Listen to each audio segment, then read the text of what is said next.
Assalamualaikum warahmatullahi wabarakatuh. Salam sejahtera untuk semuanya. Saya Pak Ali dari Insight Chamber. Kita masuk pada subtema 3, usaha pelestarian lingkungan. Ya. Untuk pembahasan yang lain, ya ini halaman 97 ya. Halaman 97 untuk pembahasan yang lain seperti biasa di sini ini adalah playlist ya. Dengan menggunakan playlist pembahasan bisa didapatkan secara urut dan runtut. Linknya ada di bawah ya, di kolom deskripsi, atau langsung tap saja di channelnya, masuk ke dalam channel lalu cari playlistnya adalah kelas 5 buku tematik ini. Oke, kita akan masuk ke sini, usaha pelestarian lingkungan. Nah, ini sedang apa ini Dayu, Siti sama Edo ini menanam tanaman ya. Kegiatan apa yang dilakukan dalam gambar tersebut? Menanam tanaman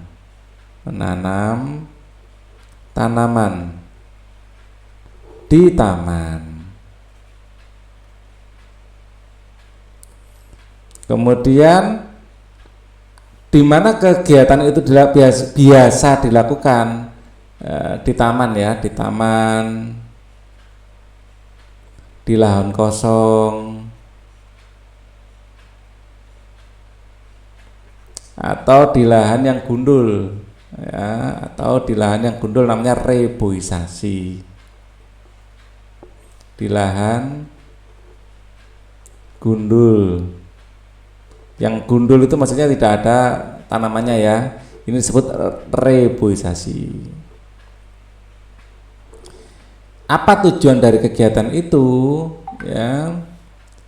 Untuk melestarikan lingkungan, untuk melestarikan lingkungan ya, untuk menjaga ketersediaan air, menjaga ya, tanaman gitu aja. Tanaman bisa membantu ya, tanaman bisa membantu, bisa mencegah erosi,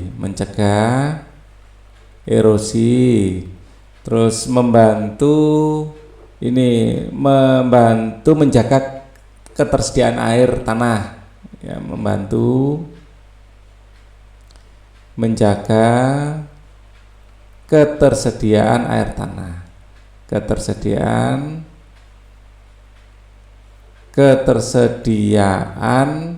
air tanah. Nah itu yang apa manfaat ya. Jadi apa tujuan itu melestarikan lingkungan ya. Terus ini manfaatnya ini ya, bisa kita tulis ulang. Tanaman bisa mencegah erosi ya. Sebenarnya jawaban yang ini kita pakai untuk nomor 4 aja ya, tanaman mencegah erosi dan tanaman bisa membantu menjaga ketersediaan air tanah.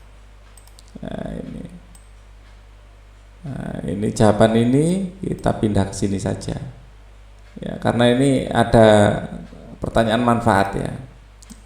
Rencananya ini saya gunakan keterangan untuk nomor 3, ternyata ada manfaat ya. Tanaman bisa mencegah erosi, tanaman juga membantu menjaga ketersediaan air tanah ya. Tujuan dari kegiatan itu adalah melestarikan lingkungan. Manfaatnya oke. Apa yang dilakukan? Menanam tanaman, sudah pas ya. Oke. Ini konteksnya kan air tanah di bab ini. Selain itu ya apa ya, tanaman bisa menghasilkan buah ya. Manfaat dari kegiatan itu tanaman bisa dimanfaatkan daun, buah, dan kayunya. Ya, kalau manfaatnya, salah satu manfaatnya itu ya, ketersediaan air bersih ya. Ketersediaan air bersih sangat penting bagi kehidupan manusia. Berbagai upaya ya dapat kita lakukan untuk menjamin ketersediaan air bersih ya. Apa syarat air layak kita gunakan sebagai air minum dan untuk memasak ya? Air yang bagus untuk syarat air layak digunakan untuk memasak adalah yang pertama tidak berwarna ya, air tidak berwarna atau tidak berwarna gitu aja ya. tidak berwarna,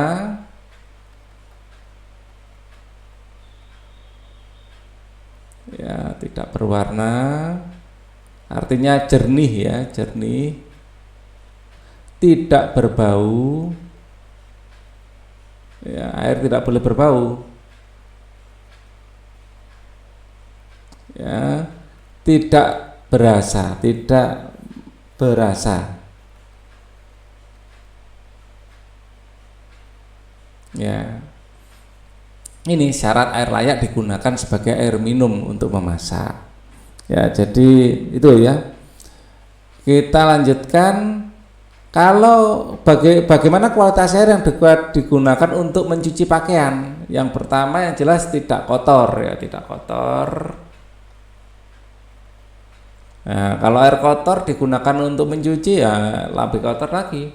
Tidak berwarna ya, bisa warnanya membekas pada baju nanti, tidak berwarna. Ya, bukan air sadah, bukan air sadah. Sadah. Sebagai catatan, air sadah itu air yang banyak mengandung ion, ya, air yang banyak mengandung ion, ya terlalu banyak ya, atau mineral, ya. Karena akan boros sabun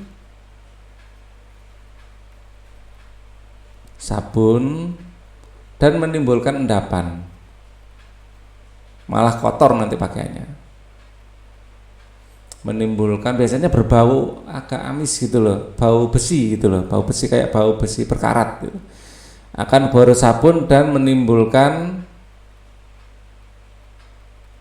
endapan. Jadi pakaian putih bisa jadi agak kuning kalau pakai air sadah ini. Jadi tidak bagus air sadah. Tidak kotor, tidak berwarna, tidak bau-bau. Ya, yang jelas bisa melarutkan kotoran. Kotoran. Ya. Oke. Bagaimana kualitas air yang dapat digunakan untuk menyiram tanaman? Nah, kalau untuk menyiram tanaman yang penting tidak mengandung bahan kimia berbahaya, tidak mengandung ya, bahan kimia berbahaya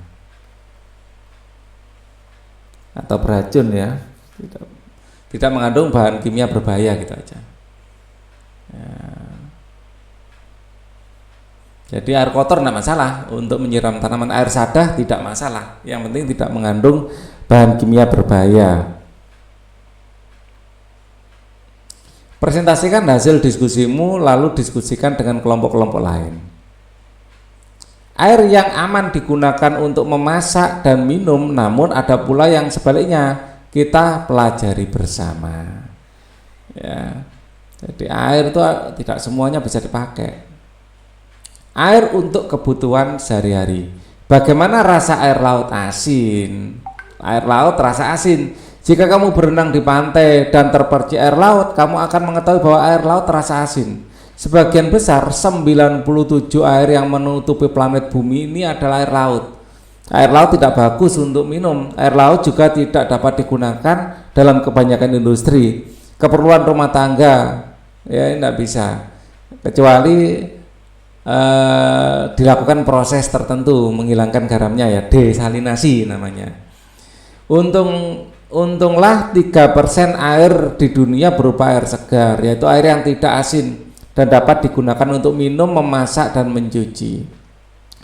Persyaratan air bersih ya meliputi 3 komponen, yaitu persyaratan secara fisik, kimia dan kandungan mikroba yang terdapat di dalamnya, atau biologi. Jadi fisik, kimia dan biologi, kandungan mikroba.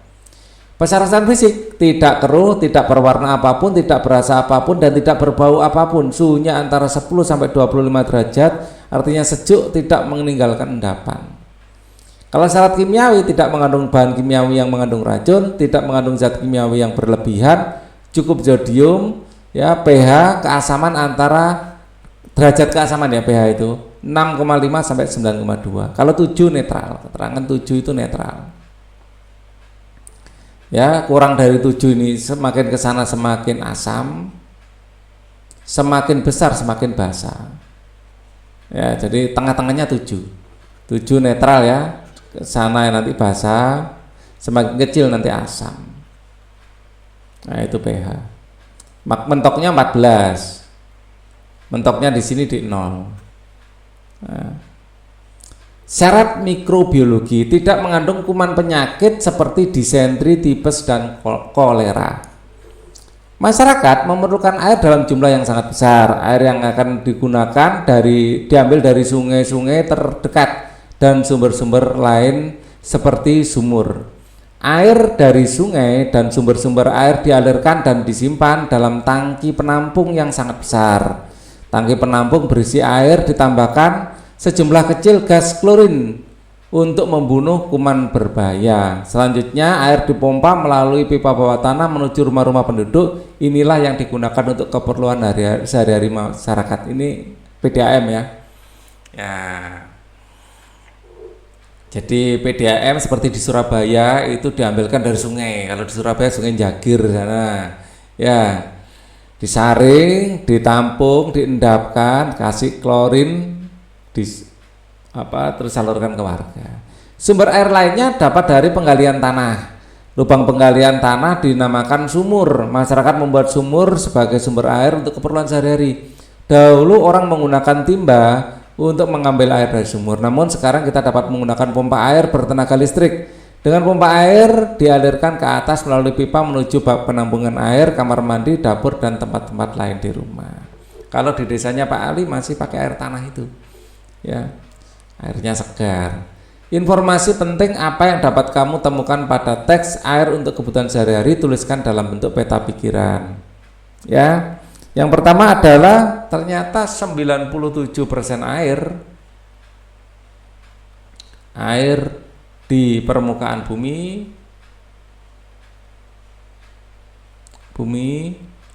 adalah air laut. Ya, 3% baru air segar. 3% adalah air segar. Untuk kebutuhan sehari-hari kita membutuhkan air segar, baik dalam rumah tangga maupun industri ya. Untuk kebutuhan sehari-hari kita membutuhkan air segar. Nah, ini informasi yang pertama. Terus di sini dari teks ini syarat ya, persyaratan air bersih meliputi 3 komponen. Ya, persyaratan air bersih meliputi 3 komponen, yaitu yang pertama fisik, kimia, ya, kimia dan ini mikroba, tidak mengandung mikroba berbahaya tadi ya. Syarat mikrobiologi.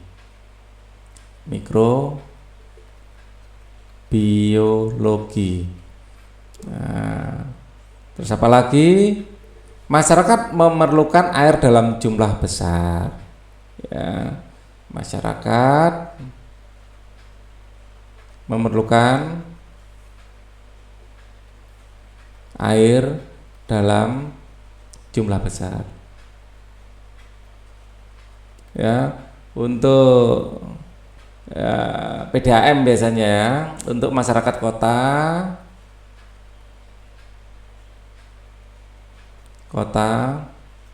biasanya mengolah air tanah, mengolah air sungai ya, air sungai, dan disalurkan melalui pipa, disalurkan karena air misalnya kayak di Surabaya kayak gini, air tanah nggak bisa dipakai karena terlalu sadah dan asin ya.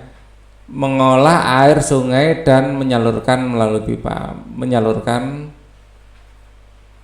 ke warga. ya. Nah, selain itu bisa melalui sumber ya. Ya, sumber air lainnya dapat menggali tanah dan dengan membuat sumur.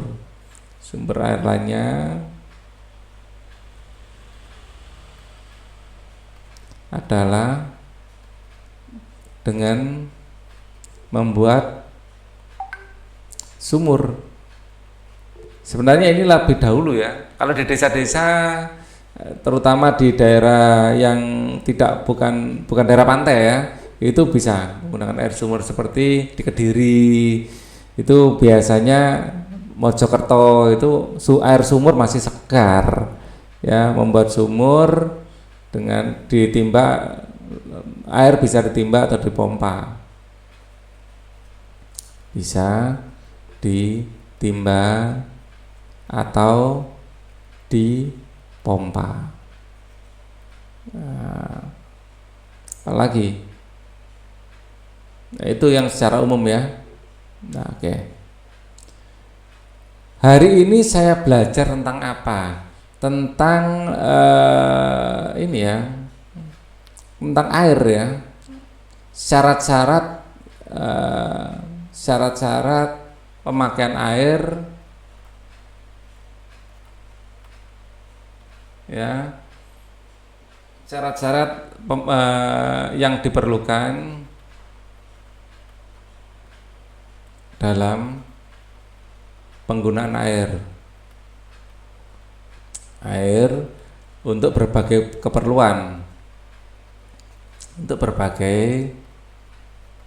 keperluan, misalnya untuk minum ya, misalnya minum, mencuci, dan menyiram tanaman. Nah, ternyata ada syaratnya. Tidak semua air bisa kita minum, tidak semua air bisa untuk mencuci, ya. Tidak semua air tidak bisa untuk tidak semua air bisa untuk menyiram tanaman, ternyata. Ada syaratnya. Ya, tapi semakin ke bawah syaratnya semakin rendah, ya. Jadi untuk menyiram tanaman pasti bisa, untuk minum pasti bisa untuk mencuci dan menyiram tanaman. Untuk mencuci pasti bisa untuk menyiram tanaman gitu ya. Kalau menyiram tanaman belum tentu bisa untuk mencuci dan untuk diminum. Kegiatan bersama orang tua, apakah air di rumahmu memenuhi syarat air bersih? Apa alasannya? Di rumahku memenuhi atau tidak memenuhi persyaratan air bersih? Penjelasannya memenuhi. Karena air di tempat saya,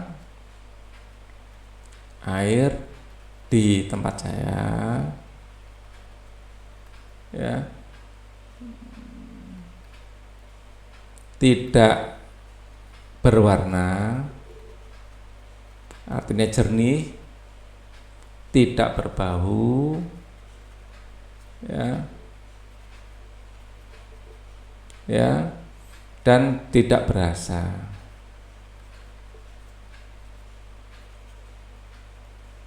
Oke. Untuk pembelajaran 2 kita akan pelajari di video berikutnya. Thank you for watching. Wassalamualaikum warahmatullahi wabarakatuh.